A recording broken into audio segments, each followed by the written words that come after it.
Tandaan po ninyo, ako'y mamamatay with honor. Tatayo ako para sa mga ginipit, kinunan ng katarungan, kinunan ng hustisya sa bansang ito. Dito tutulo ang aking dugo. Dito ako mamamatay. Bahala na, basta Pilipino ang papatay sa akin, okay sa akin yun. Pakinggan ninyo ang sound ng kanyang recording. This is SMNI News Channel. Truth that matters.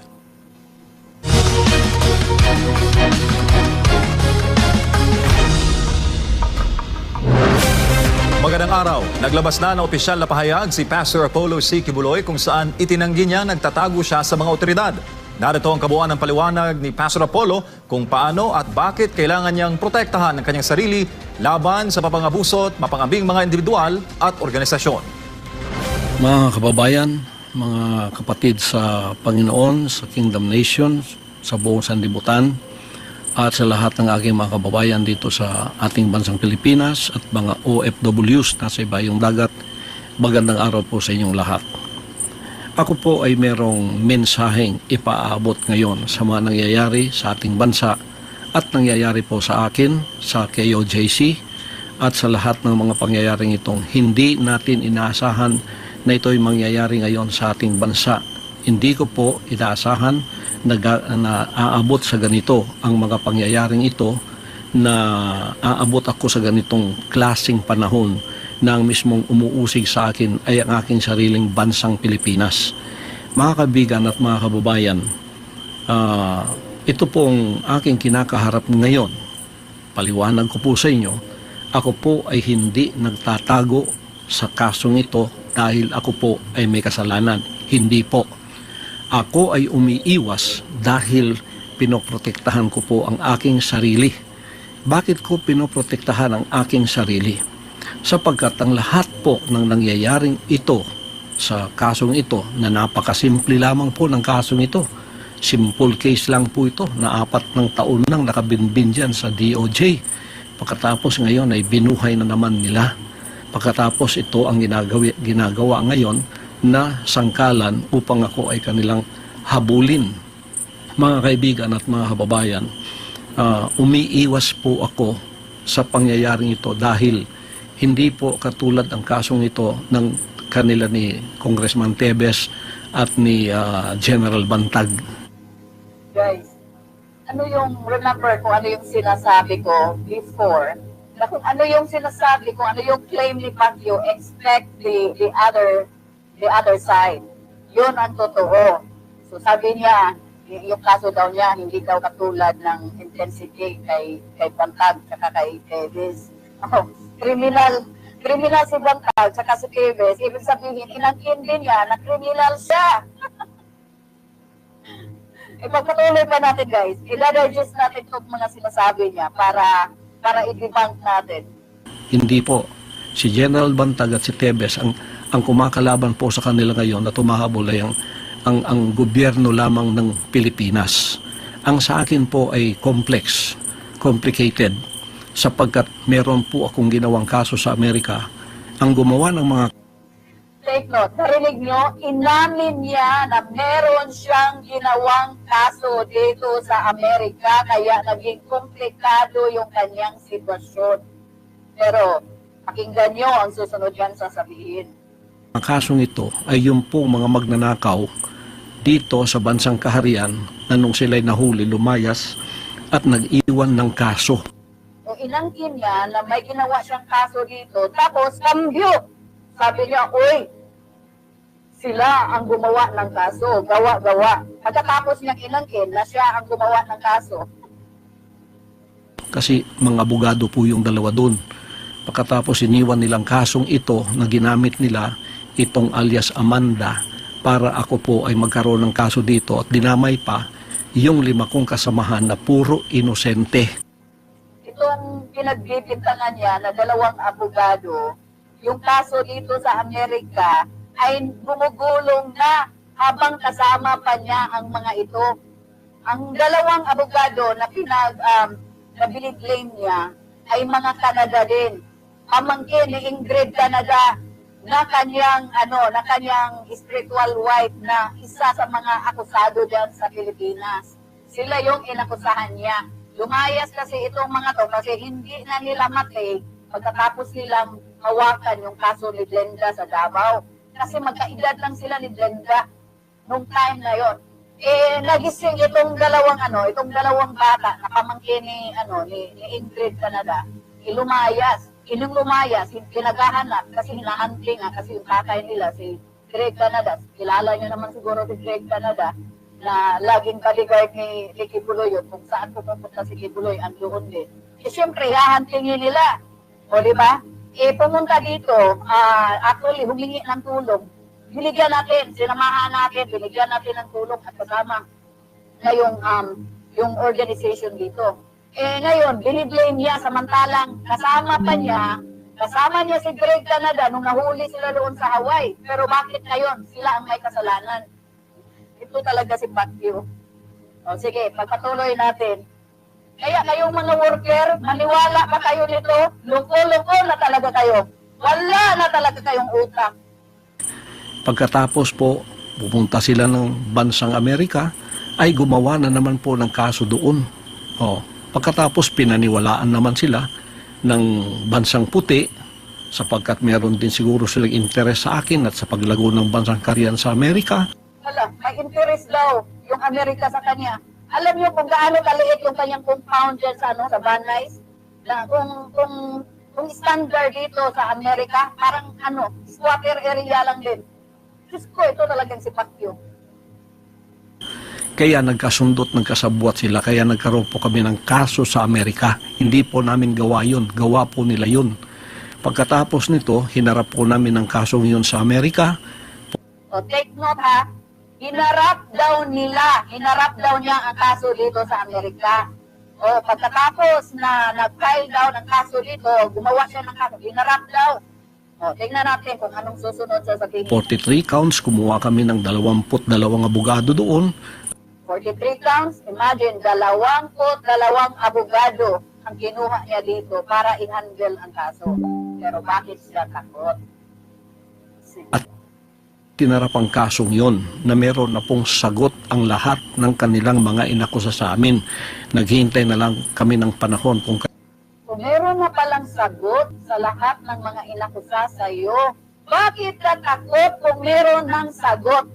Hello, Kibuloy, you are contradicting yourself. Do you even realize that? Yung ikaw na mismo ang nakahuli sa bitag mo. Ang isda talaga, nahuhuli siya sa bibig. Tingnan mo to si Kibuloy. Siya na mismo ang nagpahuli sa sarili niya. Yung contradicting, what he is saying is contradicting himself. kailan yun ang trial mangyayari. At tagtatatlong taon na nilang pinopostpone. At least ngayon pong November 5 matutuloy na. 3 taon daw pinopostpone dito. Tapos ngayong November matutuloy. Parang sinasabi niya na kasalanan ng FBI, sila yung nagpo-postpone ng mga hearing. At ngayon, November ay matutuloy na kasi hindi na pwedeng i-move. Ang totoong nangyari, sila ang nag-move ng hearing. Kung excited, parang excited daw kuno siya na pupunta dito ngayong November para matatapos na. Pero takot. Ayaw niya na yung Amerika ay kukunin siya. Contradicting talaga, Kibuloy, wala ka ng lusot. Kaya sila po ay wala ng ingay doon sa Amerika sapagkat ito ay naharap na po ng aking mga abogado. Wala na palang ingay dito sa Amerika dahil naharap na. Bakit ayaw mong pumunta? Bakit takot yung bayag mong nanginginig? My gosh, Kibuloy. Ngayon, naging complicated po ang aking sitwasyon dito sa bansang Pilipinas mulang nanalo si Bongbong Marcos at naging presidente siya. Si Bongbong Marcos na naman ang pahit-tae talaga itong ni Kibuloy. Pahit-tae kung kanino. Ngayon si Marcos na naman, samantalang si Digong pa ang nakaupo. Andito na yung kaso niya. My gosh, 2019. Nandito na yung kaso niya, 2019 pa. Si Digong pa yan. Tapos ngayon si Marcos ang may kasalanan. Kahit lain talaga tong yawa na to. Pero pakinggan natin, patuloy natin. Nang pumunta siya ng bansang Amerika, nagbago na po ang ihip ng hangin. Kasi nung bumalik siya rito, kaibigan na niya ang bansang puting Amerika, kaibigan na po niya ang bansang ito at inopen na niya ang Pilipinas. Ano pa yung expectation niya? Na kapag ikaw ay pangulo, dapat protektahan mo yung criminal, isacrifice mo yung buong bansa. Kung uunahin siya, ano ang tulong na pwede niyang maibigay dyan sa bansa natin? Wala, puro-purato. Ay, Diyos ko, Tibuloy. Feeling victim itong walang bayad na to. Kaya nagkaroon tayo ng mga Amerikanong marami dito. Nandiyan na yung EDCA at hindi lamang po yun na naging open. Pati po ako, ang kaso ko ay naging complicated dahil isinama na po sa sitwasyon na ang mga puting yan ay naririto at ako po ay hiningi na nila sa kamay ng rehimeng Marcos. Kaya noong December 21 o 22, nagkasundo na po yung dalawang yan. Ang rehimeng Marcos, si Marcos mismo at ang FBI at CIA, nagkasundo na po na ako'y ibigay sa kanilang kamay. Ibigay ni Marcos ako sa kamay ng mga puti. At mula noon, under surveillance na po ako dito sa aking sariling bansa. Diyan sa aking mga compound, meron ng mga drones, araw at gabi. Gawa po ng mga puti yun. Pagkatapos po, naghanda kami kasi ayaw po nila ang tinatawag na extradition. Kasi may extradition treaty tayo. Yun ang legal na paraan para ako ay humarap sa kaso doon sa Amerika using my constitutional rights. Ayaw nilang dumaan doon sa prosesong yon na legal sapagkat magiging matagal daw. Ngayon, mga kaibigan at mga kababayan, bakit po ako ay under surveillance ng mga puti? Kasi ang gusto po nila ay rendition, yung extraordinary rendition, maaring kidnapping at maari pong Dapat ang tanong dito, Tibuloy, bakit ka i-rendition? Sabi mo, yung meron ng sagot. Fix na yung mga kaso mo dito dahil nag-hire ka na ng 22 lawyers. At tapos na. Excited ka nang pumunta dito dahil hindi na mauurong. Hindi na pwedeng iurong ng FBI yung kaso dito. Excited ka na sa November 5. Bakit ka? Takot. Why are you contradicting yourself, Tibuloy? Kaya kayong mga worker, kung may brain pa kayo, isipin nyo nga, iyan ba ang Panginoon ninyo na mapabawi? Parang bata na 6 years old, mag-reasoning si Tibuloy. My God. assassination at mayroon pa po akong patong na $2 milyong sa ulo ko. Ibig sabihin, 110 million pesos. Kayong mga worker dyan na nasa labas at nasa loob, hala, kunin nyo na yung 2 million pesos at $2 million. Imagine, more than 100 million pesos. Pwede na kayong makapag-start kasi loko-loko na itong Panginoon ninyo. Maniwala pa kayo niyan? Pakinggan nyo kung nasaan siya, nasa bundok. Pakinggan nyo yung video. Yung may mga, yung tawag itong, yung helicopter. Ang reward o ang award noong pwedeng humuli sa akin o kaya pwedeng gamitin para ako ay mapasakamay nila ng mga puting ito. Kaya naging complicated po ang kasong yan sapagkat nung nalaman naming extraordinary rendition ang kanilang gagawin na lulusubin kami. Bakit kaya extraordinary rendition ang gagawin? Kasi you are extraordinary rapist. You are extraordinary criminal. Imagine, rapist ka ng mga bata, tapos human trafficker ka pa, scammer ka pa, tapos yung mga fixed marriages na ginagawa mo dito sa mga workers mo. Kahit yan si President Dan at si Ingrid Danada, isa lang yung asawa nila. Si Kuya Eli, una inasawa si Ate Ingrid para maging citizen dito. Tapos divorce. Si President Dan na naman para maging citizen dito. Divorce uli. Tapos si Gia, yung kasama din sa kaso dito. Ano yung mga ginagawa ninyo? Tapos sasabihin na wala kayong kasalanan? Ay, naku, Tibuloy, pahit-tae ka talaga. na illegal sa aming mga compound. Nakita po ninyo, naghanda na kami.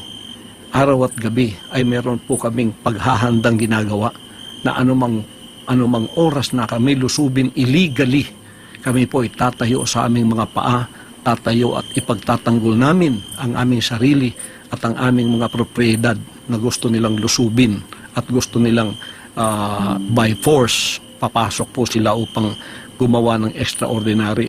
What you sow is what you reap talaga. No, yung law of universe. You know, what you sow is what you reap. What goes around comes around. Kaya, yan ang ginawa mo kay Buloy, yan din ang nangyayari sa iyo ngayon. Kaya, good for you. Rendition. Yan po ay pinatotohanan noong February nung dumating yung 4 kong abogado dito at sinabing ganun nga ang kasunduan nitong rehimeng Marcos at ng mga puting ito na FBI o kaya CIA. Kaya po kami naghanda sa compound namin sa Tamayong, compound sa Davao, compound kahit saan. May mga drones po. Drones yon ng mga puti na nagsusurveillance sa amin. Nung nakita nilang kami handang-handa para harapin sila sa mga illegal na gagawin nila araw man o gabi, ang ginawa po mga kaibigan, pumasok itong playbook nila na noong pang November ay sinabi na ni Maharlika at ng ating VP na tatrabahuin nila ako.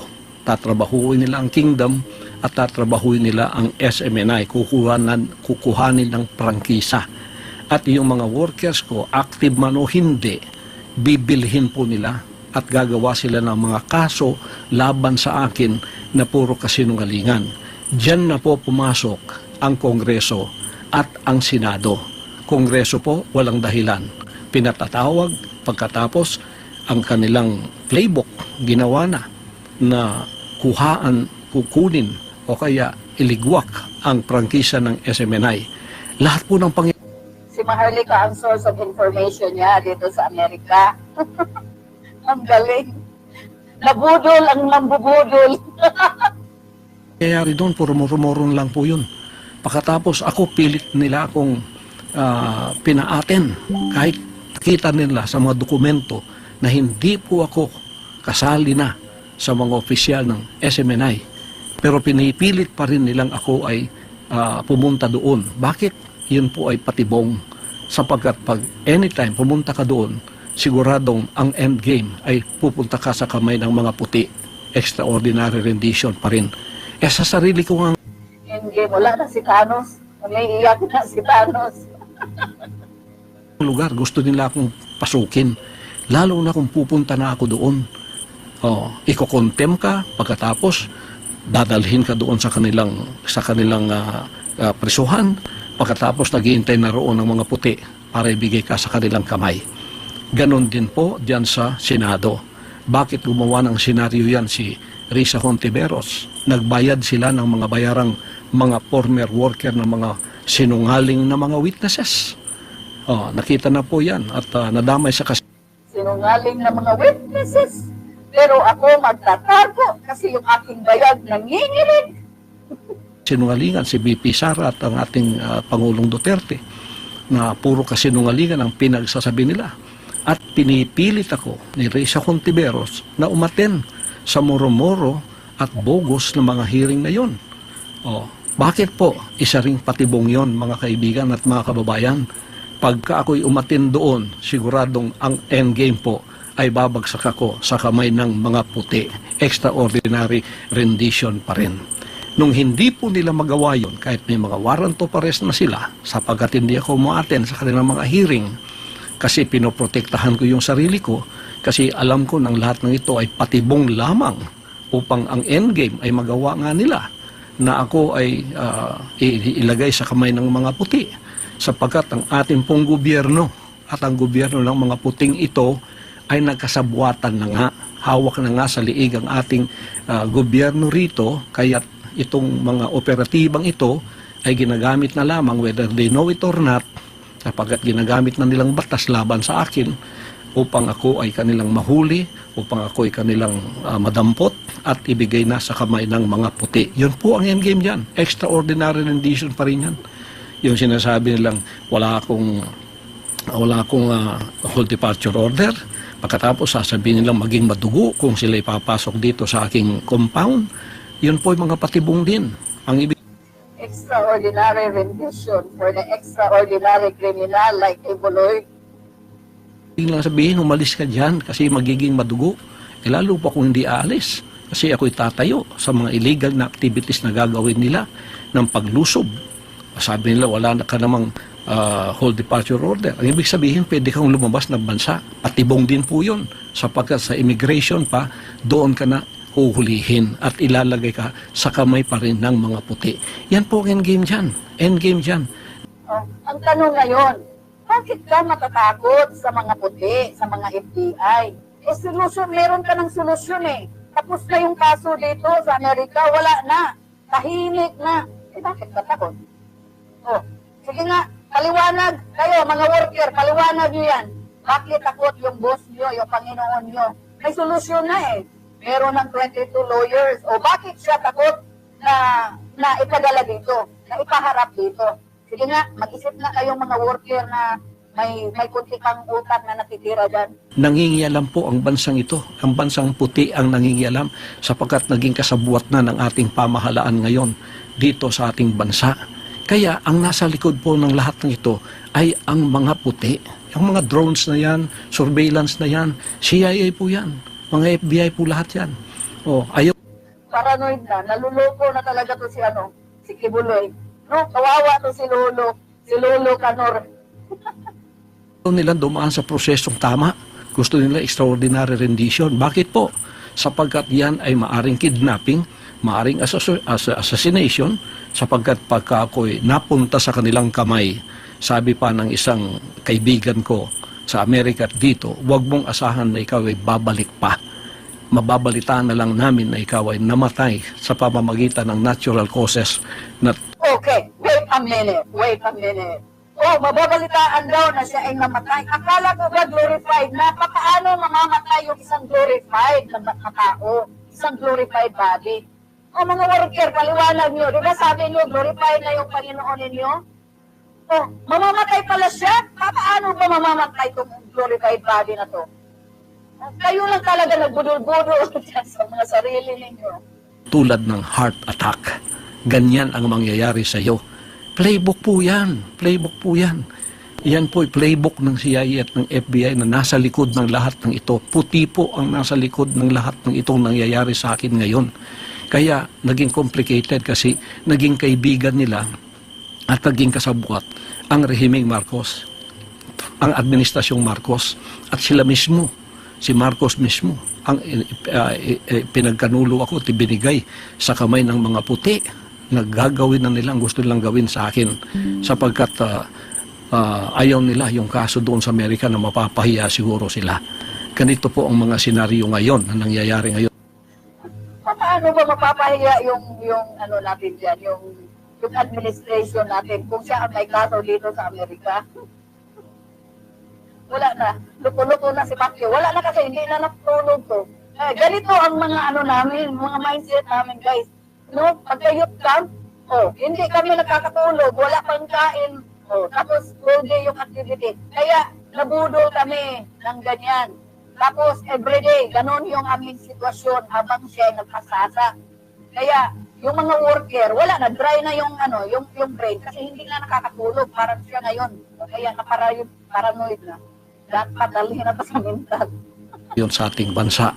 Nung hindi po nangyayari ang lahat ng ito, hindi ako kumagat sa kanilang mga patibong. Anong ginawa nila?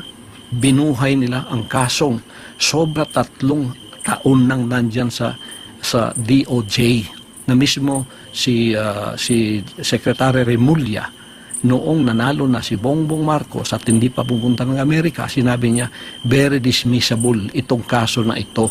Dismiss na ba natin, Pastor? Sabi niya, wag muna kasi para mayroong katuwiran ka. Tingnan nyo. Kinonfirm din ni Kibuloy kasi last year pa si Remulla nakipag-usap sa kay alias Amanda. Tapos ang tagal bago inimbestigahan uli itong kaso ni Linda kasi meron na pala silang ugnayan. kasi si Remulla at siya ay magkaibigan. O, nag-booking din. Siya mismo ang nag-booking sa kaibigan niya. Na para sa extradition na mayroon kapang kaso dito. Dismissible po yan. Kaya binangon yan. Ngayon, ginawa pang complicated. Hinati po. Isang kaso lang po yan. Hinati. Ang kalahati dito sa Davao, ang kalahati dyan sa Pasig. Ito'y panggigipit at pagpapahirap. Tingnan po ninyo, noong implement nila yung warrant of arrest, dito po, sa kasong itong binuhay nila, dismiss na po yan. Mag-apat na taon nang na-dismiss yan. Dapat nga wala ng prosecution, wala ng kaso yan. Dapat binasura na yan kasi fail to prosecute yan eh. Fail. Dismiss na, fail to prosecute kasi binayaran yung fiscal. Yung prosecutor sa Davao, binayaran. Kaya na-water. Lahat naman ng mga Pinay na kaso kay Kibuloy dyan sa Davao, na-water. Ngayon, expected niya na ito ay mawawater din. Hindi pumayag yung complainant. Kailangan imbestigahan. Kaya yan, na-pressure din si Remulla. Kasi ang buong buong Pilipinas nakakitig eh.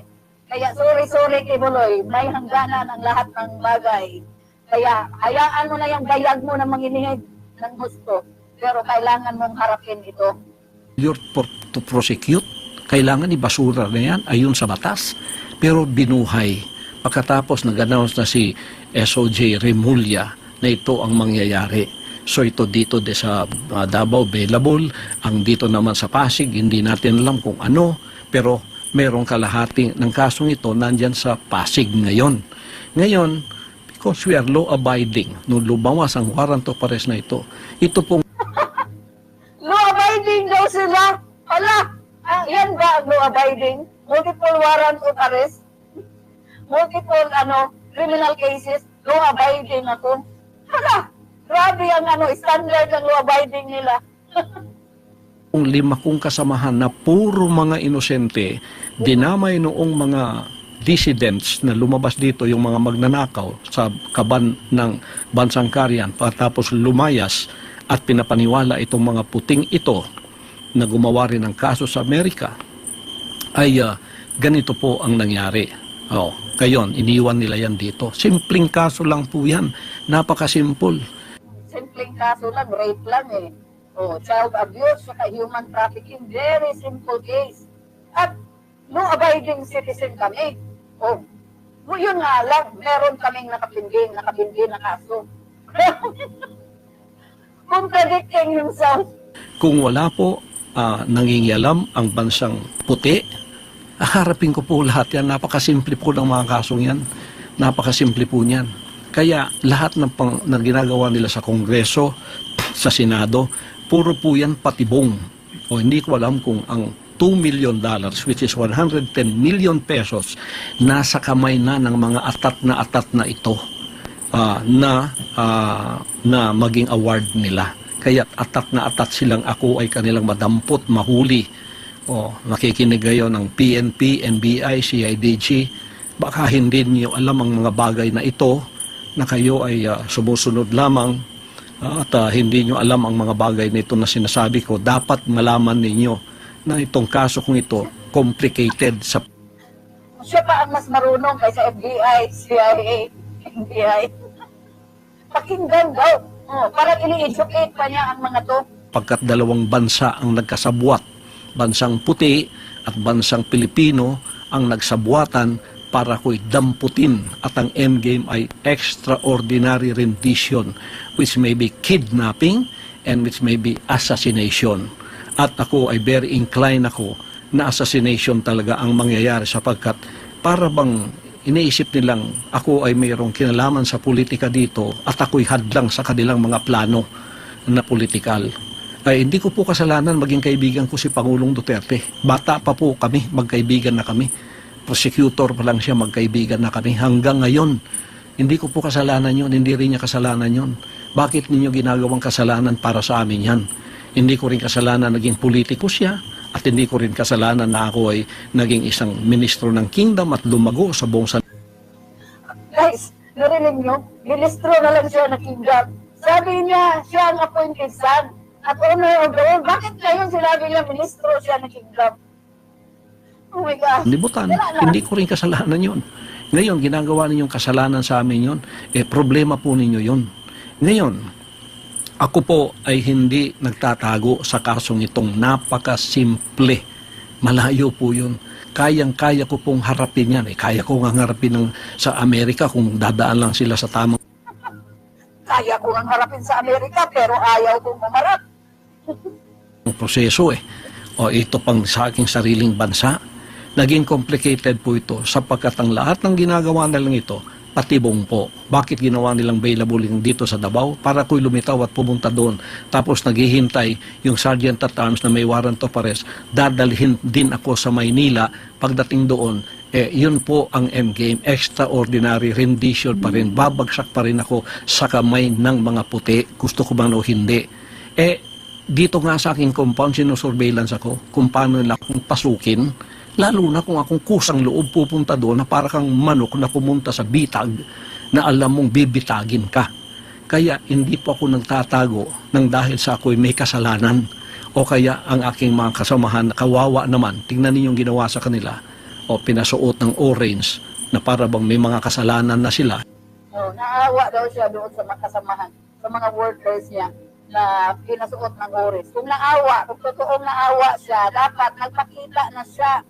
Oh, bakit iba yung sinasabi mo sa mga ginagawa mo, Kibuloy? Yes, ano mo yan? Sabihin mo yan sa matching. No? Sabihin mo yan sa donkey. Sinasabi mo. Sapagkat yan ay proseso, nagpapasakop po kami, law-abiding po kami for nation building po ang aking pakay. Ang aking po ministry mapayapa. Walang nangingialam po. Kami ay tumutulong sa ating bansa. Alam po ninyo lahat yan, hindi ko na dapat i-explain lahat sa inyo yan. Sila ay tumutulong sa ating bansa. Tumutulong na lalong maghirap ang mga tao dahil yung kanilang mga arerian na ilangang ibenta at ibigay sa akin upang ako ay mamuhay ilang hari. Yes, Kibuloy. Pwede na ba? Pwede na ba tayong magdrama? Ngayon, bakit po ako ay hindi pupunta doon? Simple lamang po yan, available . Pagkatapos, simpleng kaso pa. Pero ang endgame, dadalhin ka rin sa Maynila. Dadalhin ka rin doon. Hindi ka nila mapapunta doon sa Senado. Ganito yung kanilang endgame. Doon pa rin ang bagsak ko. Ang katapusan, extraordinary rendition pa rin. Babagsak pa rin ako sa Kids. Sir, kids. Naapa ko'y bot-bot na rin, idugang kasi ng bot-bot. kamay ng mga puti. Mga kaibigan, yan po ang iniiwasan kong mangyayari sa akin sapagkat I am preserving myself. Ito po ay wisdom ng Panginoong Diyos to preserve myself. Iniingatan po ako ng Ama na hindi ako pupunta sa patibong ng tao para mangyari ang kanilang gustong gawin sa akin na kanila akong bawian ng buhay sapagkat ako'y hadlang sa kanilang mga plano. Yan po ay Inamin din niya na hindi siya glorified at hindi siya mag-glorified. Kaya kayo mga loko-lokong workers dyan, Kibuloy at mga members na hantahan nyo, inamin din ang boss nyo na hindi siya mag-glorify, siya ay mamamatay. Sige nga, kayo nga. My gosh. Ilang taon kayo dyan, nagpaluko sa scammer na ito. Wag na nising. Diyan na lang po. Hala, magpakatay kayo dyan. Diyan naman ang gusto nyo. pag-iingat ng banal na Diyos sa akin. Gusto ninyo akong lumitaw para harapin ang lahat ng ito? Ito po ang kondisyon ko. Bigyan ninyo ko ng garantiya na hindi mangingialam ang mga puti sa kasong ito sa Pilipinas. Ito lang yung wanted na nagbibigay ng kondisyones sa government, mga authorities. Grabe talaga. Grabe ang saya talagang air ba sa mas malaki pa sa kanyang mundo. Hindi mangingialam ang FBI, ang CIA, ang US Embassy. Bigyan ako ng garantiya ng Presidente ng Pilipinas. Bigyan ako ng garantiya ng Secretary of Department of Justice, Boying Remulla. Written po yan, written. bigyan ako ng garantiya ng PNP head na si Marbil, General Marbil. Bigyan ako ng garantiya ng NBI head at CIDG. May garantiya na hindi mangingialam ang Amerikano at walang mangyayaring extraordinary rendition. Ako po ay lilitaw at haharapin ko ang lahat ng kasong yan kahit saan nyo dalhin dito sa Pilipinas, maging Pasig man o maging dito man. Pagkatapos, si Hontiveros dyan sa Senado, ihinto mo na ang iyong murmuro na hearing. Dumiretso ka na sa korte. Tulungan mo yung mga sinungaling na mga witnesses na yan na gumawa na sila ng affidavit sapagkat idagdag mo na yan sa kaso. Doon din ang bagsak natin, kaya doon ka na pumunta. Huwag ka nang magpa-arte-arte pa dyan sa Senado. Ang dami mong arte. Ako ang ginagamit mo. Arte-arte daw, ako ma-arte daw sa Senator Risa, pero siya ang nagtatago at siya ang nagbibigay ng mga kondisyones. Ay, my goodness, Kibuloy. Nasaan na ba ang iyong bayag, Kibuloy? Bakit? Unti-unting nawawala. Ipapakita mo kaya yan? Ginagamit mo para ikaw ay pumunta sa mas higher position. Alam ko na ang galaw mo. Alam ko na yung style mo. Puro sinungaling ang kasama mo. Sa sino ka? Kung ikaw kumuha ka ng sinungaling na mga witnesses, ano ka? Di ba sinungaling ka rin? Kaya huwag ka na mag-inarte dyan. Pumunta ka na doon sa korte sapagkat hindi ka naman korte. Ngayon, kung gusto mo ako talagang pilitin pumunta riyan, gumawa rin kayo ng nararapat. Yung 17 conditions ko, harapin ninyo yon para pantay tayo dyan sa Senado mo. Malabo nang mangyari yun kasi moro-moro na lahat ang ginagawa ninyo. Extraordinary rendition pa rin ang bagsak natin. Bagsak pa rin yan, nasa kamay ako ng mga puti. Yun pa rin ang endgame. Hindi ko alam kung ang $2 million ay nasa kamay na ng mga taong itong atat na ako'y kanilang madampot, makuha at sila ang makikinabang sa perang ito. Hindi ko alam. Pero yun ang endgame na alam kong mangyayari. Kaya umiiwas ako sa injustice na yan. Kung hindi po ninyo magbibigay sa akin in a written form ang mga kondisyones na ito mula sa Office of the President, mula sa Office of the SOJ, mula sa Office of the PNP and the NBI and the CIDG, hindi po niyo makikita ang pagmumukha ko. Kung ako imamanhunt ninyo tulad ng sinasabi ninyo na para bang ako'y talagang kriminal. Hindi naman ako drug lord. Hindi ako sumisinghot ng drugs. Hindi ako drug lord. Para daw siyang talagang kriminal. Hindi naman daw siya nagdudruga. Nagre-rape lang ng mga kabataang babae. Hindi kriminal yan kasi pag-aala yan. Tinutulungan ko silang maging malinis ang kanilang espiritu. Yan ang reasoning niya. Lord, wala ko dyan. Itong kaso lahat na sinabi sa akin na puro accusation, akusasyon po lahat yan, gawa-gawa lahat yan. Tapos ginawa na ninyong totoo. You tried me by publicity. Trial by publicity ang style ninyo kasi wala kayong laban sa korte. Hindi kayo patas makilaban. Ito namang bayarang media, pagkakasinwalingan, pagkakasiraan, nandoon kayong lahat. Pero yung rally namin, kahit isa, wala kayong kinover. Pagka mabuti, wala kayong kinocover. Lahat ng binabalita niyo sa akin, puro masama. Kasi masasama din kayo, bayaran kayo ang tawag ko. Sorry media, kasi may media rin kami, ang SMNI. Hindi niyo mabili yan ngayon, ginugurgur ninyo dahil hindi niyo mabili. Ngayon, maliban kung bigyan ninyo ako ng garantiya na hindi mangingialam ang mga puti, FBI, CIA o sino pa man sa kanila, haharapin ko ang kasong yan. Simple po ang mga kasong yan. Lalo na puro mga sinungaling ang kaharap namin. Dokumento po ang nasa aming mga kamay. Bakit hindi ko haharapin? Umiiwas po ako dahil ang playbook ninyo, alam ko, ang katapusan is extraordinary rendition. Mapasakamay ako ng mga puti, magiging klaro recto number 2 ako, mamamatay ako sa kanilang kamay, iyan sa buong sanlibutan, heart attack ang ikinamatay ko. Pero patay na ako. Yan ang endgame ng playbook na ito. At hindi ninyo yan pwedeng ipagkaila. Maliban kung ibigay ninyo sa akin ang garantiyang aking hinahanap, hindi po ninyo ako makikita. Sige, imanhunt ninyo ako. Ako'y tatayo na hindi magpapasakop sa injustice. Ako'y hindi magpapasakop sa tyrannical rule. Ako'y hindi magpapasakop sa oppression and suppression of my rights.